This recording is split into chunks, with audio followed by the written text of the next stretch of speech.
Hi, welcome to Dakshina learnings daily news desk. നമുക്ക് ഇന്നത്തെ news ഏതൊക്കെയാണെന്ന് നോക്കാം. പ്രധാനമായും ഇന്ന് 4 ന്യൂസുകളാണുള്ളത്. First, what has been missed is India's digital sovereignty. Second, the fact is mangroves drive business. Third, India's fuel exports going on without import duty in US. Finally, India needs to engage in its neighbors more closely. First news നോക്കാം. What has been missed is India's digital sovereignty. അതായത് ഇന്ത്യയും യുകെയും recent ആയിട്ട് free trade എഗ്രിമെന്റിൽ sign ചെയ്തിട്ടുണ്ടായി. അതായത് comprehensive economic and trade agreement CETA. ഈ ഒരു എഗ്രിമെന്റിലാണ് ഇന്ത്യയും യുകെയും റീസെന്റ് ആയിട്ട് സൈൻ ചെയ്തത്. ഇതേ സമയം നമ്മുടെ commerce and industry minister mister Piyush Goyal എന്താ പറഞ്ഞതെന്ന് വെച്ചാൽ ഗോൾഡ് സ്റ്റാൻഡേർഡ് എന്നാണ് ഈ ഒരു എഗ്രിമെന്റിനെ പറയുകയുണ്ടായത്. അതേസമയം അദ്ദേഹം പറയുന്നുണ്ട് ഇന്ത്യയുടെ സെൻസിറ്റീവ് സെക്ടറിന് ഒരു രീതിക്കുള്ള കോംപ്രമൈസിനും തയ്യാറല്ല എന്നുള്ളത്. നോക്കുകയാണെങ്കിൽ അഗ്രികൾച്ചർ ആൻഡ് മാനുഫാക്ചറിങ് സെക്ടറിനെ മാത്രമാണ് എന്ത് സെൻസിറ്റീവ് എന്ന് ലേബൽ ചെയ്തേക്കുന്നത്. ഡിജിറ്റൽ സെക്ടറിന് വേണ്ട ഇമ്പോർട്ടൻസ് ഈ ഒരു എഗ്രിമെന്റ് പ്രകാരം നൽകിയിട്ടില്ല. അതായത് നോക്കുകയാണെങ്കിൽ ഇപ്പം അഗ്രികൾച്ചർ ആൻഡ് മാനുഫാക്ചറിങ് സെക്ടർ നോക്കുമ്പോൾ ഇന്ത്യയിൽ തന്നെ ഇപ്പൊ എന്താണ് മറൈൻ എക്സ്പോർട്ട്, ഇന്ത്യസ് അഗ്രികൾച്ചർ, അതുപോലെ തന്നെ ഫാർമസ്യൂട്ടിക്കൽ, അങ്ങനെ പല കാര്യങ്ങളും നമുക്ക് കാണാൻ പറ്റുന്നുണ്ട്. എന്നാൽ ഡിജിറ്റൽ സെക്ടറിന് വേണ്ട രീതിക്കുള്ള ഒരു ഇമ്പോർട്ടൻസ് കൊടുക്കാത്തത് കൊണ്ടുള്ള ഇഷ്യൂസ് എന്താണെന്ന് നമുക്കൊന്ന് നോക്കാം. ഫസ്റ്റ് പറയുന്നത് സോഴ്സ് കോഡ് ഡിസ്ക്ലോഷർ. അതായത് ഇപ്പൊ ഇന്ത്യയിലേക്ക് ഒരു ഫോറിൻ കൺട്രിയിൽ നിന്ന് ഒരു സോഫ്റ്റ്വെയർ വരികയാണ്. അപ്പൊ എന്താ, ഇന്ത്യക്ക് അതിന്റെ സോഴ്സ് കോഡ് എന്താണെന്ന് ചെക്ക് ചെയ്യാനുള്ള ആ ഒരു ആക്സസ് ഉണ്ടായിരുന്നു. പക്ഷേ ഈ ഒരു എഗ്രിമെന്റ് പ്രകാരം എന്താണ്, ആ ഒരു ആക്സസ് ആണ് അവിടെ പ്രശ്നമായിട്ട് വരുന്നത്.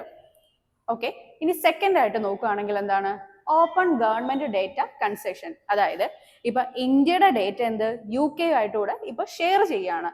അത് പ്രകാരം എന്താ, ഇന്ത്യയുടെ പ്രധാനപ്പെട്ട ഡേറ്റ എന്ന് പറയുന്നത് തന്നെ വളരെ ഒരു ഇമ്പോർട്ടന്റ് ആയിട്ടുള്ള ഒരു ഡിജിറ്റൽ ഇറയാണ്.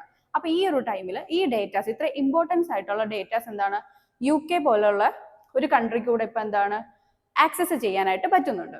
അതൊരു വലിയൊരു റിസ്ക് ആണ്. ഇത് കാരണം എന്താണ്, loss of competitive advantage in AI development, national security threats from data weaponisation. ഇതൊരു വളരെ ഇമ്പോർട്ടന്റ് ആയിട്ടുള്ള ഒരു ഇഷ്യൂ ആണ്. തേർഡ് നോക്കുകയാണെങ്കിൽ എന്താണ്, free flow of data and data localisation. ഇപ്പൊ ഈ ഒരു എഗ്രിമെന്റ് പ്രകാരം അല്ലെങ്കിൽ എഗ്രിമെന്റിന് മുമ്പാണെങ്കിലും എന്താണ്, ഇന്ത്യയിലെ ഡേറ്റാസ് ലോക്കലൈസ് ചെയ്ത് ഇന്ത്യയിൽ തന്നെ സൂക്ഷിക്കുകയാണ് ചെയ്തുകൊണ്ടിരുന്നത്. എന്നാൽ ഇവിടെ ഒരു കാര്യം വരുന്നുണ്ട്, എന്ത്, എക്സ്റ്റെൻഡ് ഇക്വലന്റ് കൺസെഷൻസ്. അതായത് ഇന്ത്യ മറ്റൊരു രാജ്യമായിട്ട് ഒരു എഗ്രിമെന്റിൽ ഏർപ്പെടുകയാണ്, അവർക്ക് ഇന്ത്യയിലെ ഡേറ്റ ആക്സസ് ചെയ്യാൻ പറ്റുന്നു. അവർക്കൊരു കൺസെഷൻ ഇന്ത്യ കൊടുക്കുകയാണെങ്കിൽ ആ കൺസെഷൻ ആർക്കൂടെ, UKക്കും കൂടെ ബാധകമാകും എന്നതാണ് ഇതിൽ പറയുന്നത്. അതൊരു പ്രശ്നമാണ്. ഇതെന്താണ്, this weakens India's negotiating position. ഇത് ഇന്ത്യയുടെ നെഗോഷിയേറ്റിംഗ് പൊസിഷനിൽ ഒരു റിസ്ക് ആണ്. ഫോർത്ത് നോക്കുകയാണെങ്കിൽ ലോങ് ടേം ഇറിവേഴ്സിബിലിറ്റി. അതായത് ഇപ്പം താരിഫ് കാര്യങ്ങളൊക്കെ ആണെങ്കിൽ എന്താ, നമുക്ക് ഓരോ വർഷം വേണമെങ്കിൽ ചേഞ്ച് ചെയ്യാമെന്ന് പറയാം. ഇപ്പൊ ഈ വർഷം കുറഞ്ഞിരിക്കുകയാണെങ്കിൽ അടുത്ത വർഷം നമുക്ക് കൂട്ടാമെന്നോ എന്തെങ്കിലും ചെയ്യാൻ പറ്റും. പക്ഷേ ഈ ഡിജിറ്റൽ ട്രേഡ് വരുമ്പോൾ എന്താ, ഇതൊരു ലോങ് ടേമിലേക്കാണ്. അപ്പൊ വൺസ് നമ്മൾ ഇതിൽ എൻ്റർ ചെയ്ത് കഴിഞ്ഞാൽ ഇതിലേക്ക് തിരിച്ച് റിവേഴ്സ് വരിക എന്ന് പറയുന്നത് അതൊരു റിസ്ക് ആണ്, അത് വരാൻ പറ്റില്ല. അപ്പൊ ഇത് നമ്മളുടെ ഇന്ത്യക്ക് അതൊരു ഇഷ്യൂ ആണ്. Concessions risk locking India into a big tech oriented global digital architect. അതായത് ഈ ഒരു ഡിജിറ്റൽ ഇറയിൽ ഇന്ത്യയെ ശരിക്കും ലോക്ക് ചെയ്യുന്ന രീതിക്കാണ് ഈ ഒരു എഗ്രിമെന്റ് പ്രകാരം വന്നിരിക്കുന്നത്. ഇതിന്റെ ഒരു ഇംപ്ലിക്കേഷൻ നോക്കുകയാണെങ്കിൽ erosion of regulatory autonomy. Okay, അതുപോലെ തന്നെ എന്താണ്, വൾണറബിലിറ്റി ഇൻ സ്ട്രാറ്റജിക് സെക്ടേഴ്സ്. അതായത് നമുക്ക് AI, ക്രിട്ടിക്കൽ ഇൻഫ്രാസ്ട്രക്ചർ, സൈബർ സെക്യൂരിറ്റിയിലൊക്കെ എന്താണ് ഇതുമായിട്ടുള്ള ഇഷ്യൂസ് വരും.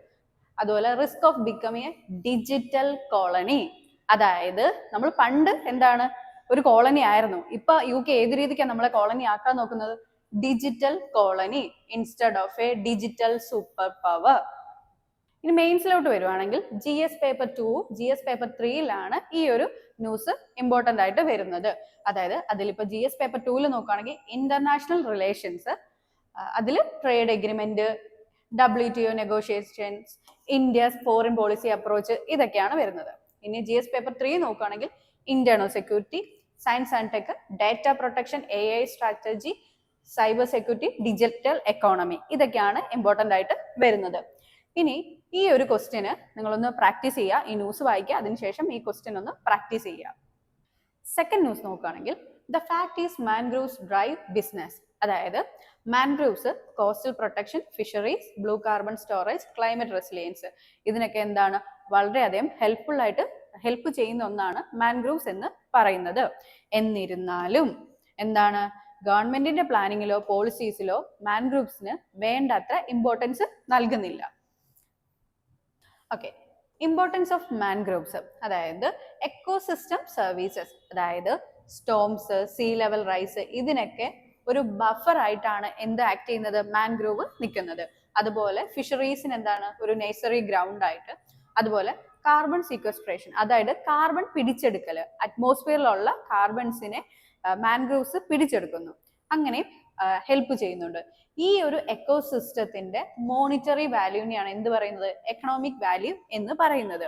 അതിൽ നോക്കുകയാണെങ്കിൽ പിച്ചാവരം അതിൽ 3000 മില്യൺ ആണ്. അതുപോലെ സുന്ദർബൻസിൽ നോക്കുകയാണെങ്കിൽ 600 ബില്യൺ. ഇനി സുന്ദർബൻസിലെ മാത്രം കാർബണിന്റെ നോക്കുകയാണെങ്കിൽ എങ്ങനെയാണ്, കാർബൺ പിടിച്ചെടുക്കുന്നത് നോക്കുകയാണെങ്കിൽ എത്രയാണ്, 462 ആണ്.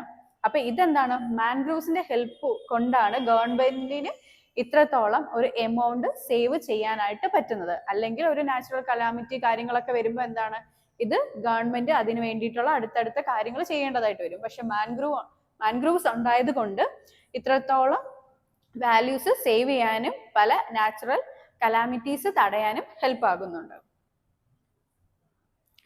ഇനി നോക്കുകയാണെങ്കിൽ മാൻഗ്രൂവ് കൺസർവേഷനിൽ ഒരു 3 പില്ലേഴ്സ് രീതിയാണ്. അതിൽ ഒന്നാമത്തെ പില്ലർ എന്ന് പറയുന്നത് മാപ്പിംഗ് വിത്ത് ടെക്നോളജി. അതായത് മാൻഗ്രൂവ്സ് എവിടെയൊക്കെ ഉണ്ട്, അതായത് satellite, drone, AI based geospatial mapping വഴിയൊക്കെ മാൻഗ്രൂവ്സ് എവിടെ ഉണ്ട് അതിനെ കൺസേർവ് ചെയ്യുക. അതുപോലെ കമ്മ്യൂണിറ്റി ലെഡ് കൺസർവേഷൻ, ഈ ഫിഷർമാന്, കോസ്റ്റൽ കമ്മ്യൂണിറ്റീസ്, ഇവരുടെ സഹായത്തോടു കൂടി എന്താണ് മാൻഗ്രൂവ്സിനെ പ്രൊട്ടക്ട് ചെയ്യുക. തേർഡ് വരുന്ന എന്താണ്, citizen science and engagement platforms എന്ന്. അതായത് എന്താണ്, സിറ്റിസണ്, ലോക്കൽ ആൾക്കാർക്കാണ്, സിറ്റിസൺ ആണെങ്കിലും ഈ മാൻഗ്രൂവ്സിന്റെ ഇമ്പോർട്ടൻസ് എന്താണെന്ന് പറഞ്ഞു കൊടുക്കുക. അതുവഴി എന്താണ് മാൻഗ്രൂവ്സിനെ കൺസേർവ് ചെയ്യുക, അതിനെ പ്രൊട്ടക്ട് ചെയ്യുക.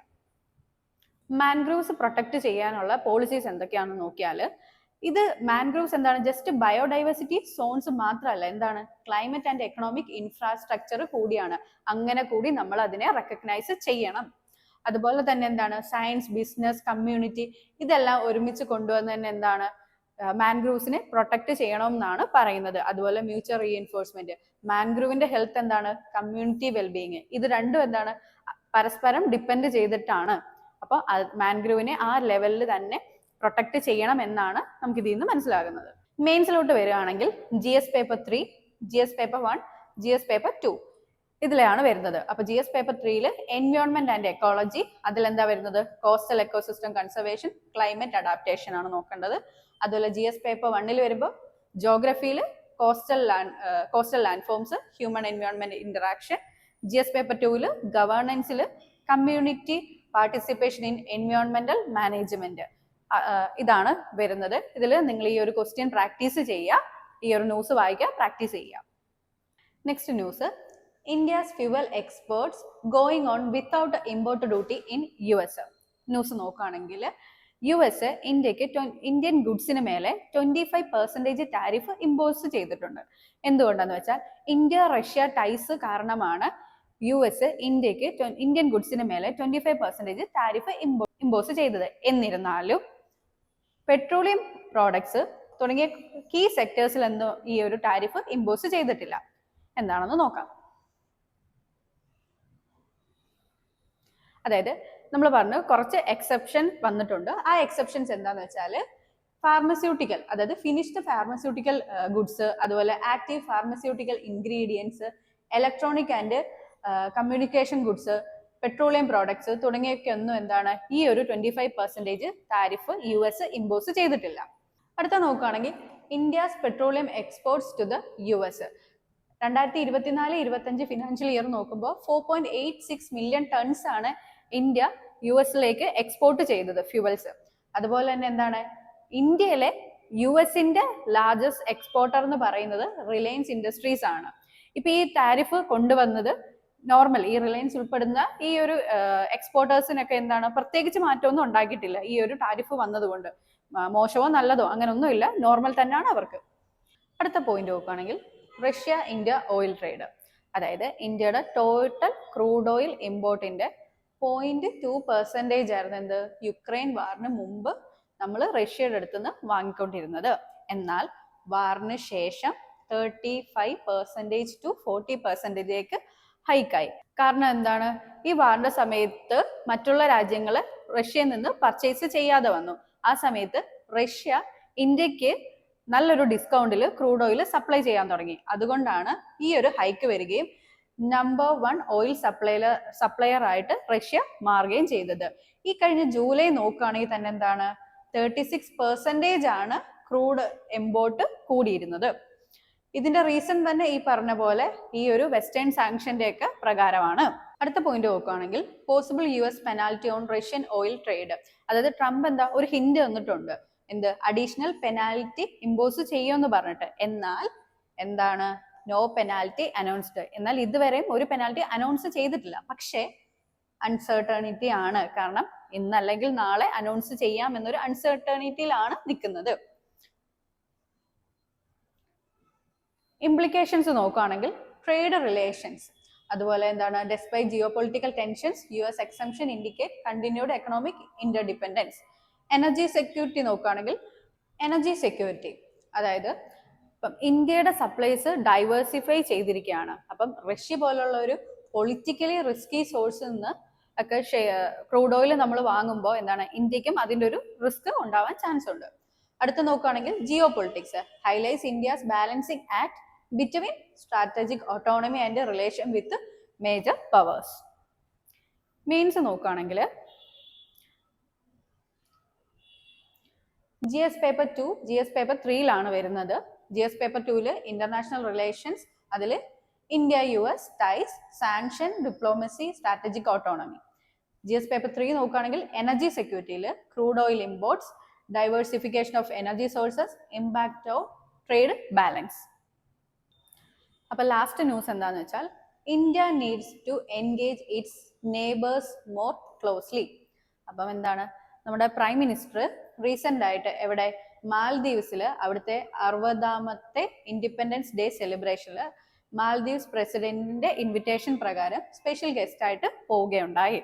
അതായത് 2023 മാൽദീവ്സിൽ ഒരു ക്യാമ്പയിൻ ഉണ്ടായിരുന്നു, എന്ത് ഇന്ത്യ ഔട്ട് എന്ന്. അതുപോലെ തന്നെ എന്താണ് ബോയ്ക്കോട്ട് മാൽദീവ്സ് എന്ന് പറഞ്ഞിട്ട് ഇന്ത്യയിലും കുറെ പ്രശ്നങ്ങളും കാര്യങ്ങളൊക്കെ ഉണ്ടായിരുന്നു.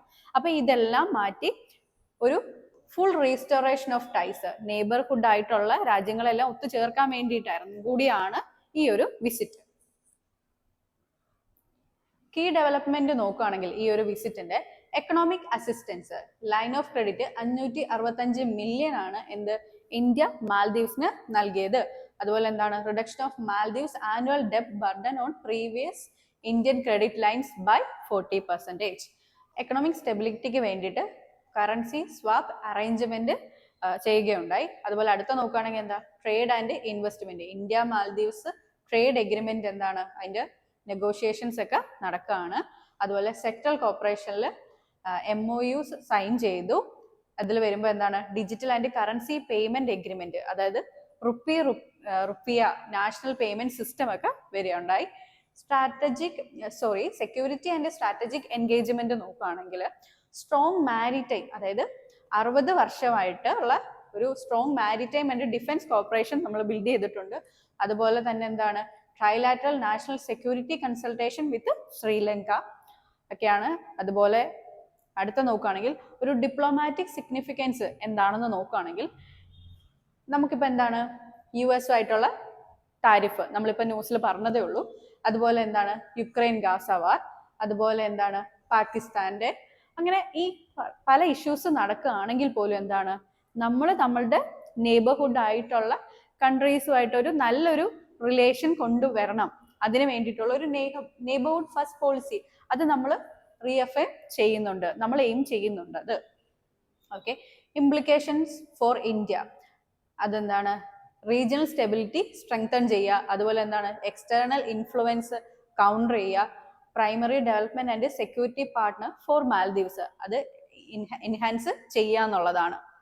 ഇതിന്റെ ഒരു മെയിൻസ് നോക്കുകയാണെങ്കിൽ GS പേപ്പർ 2ലും GS പേപ്പർ 3ലും ആണ് വരുന്നത്. GS പേപ്പർ 2ല് India's neighbourhood policy, bilateral relations, maritime diplomacy. GS paper 3ൽ നോക്കുകയാണെങ്കിൽ security challenges in the Indian Ocean, blue economic cooperation, ഇതൊക്കെയാണ് വരുന്നത്.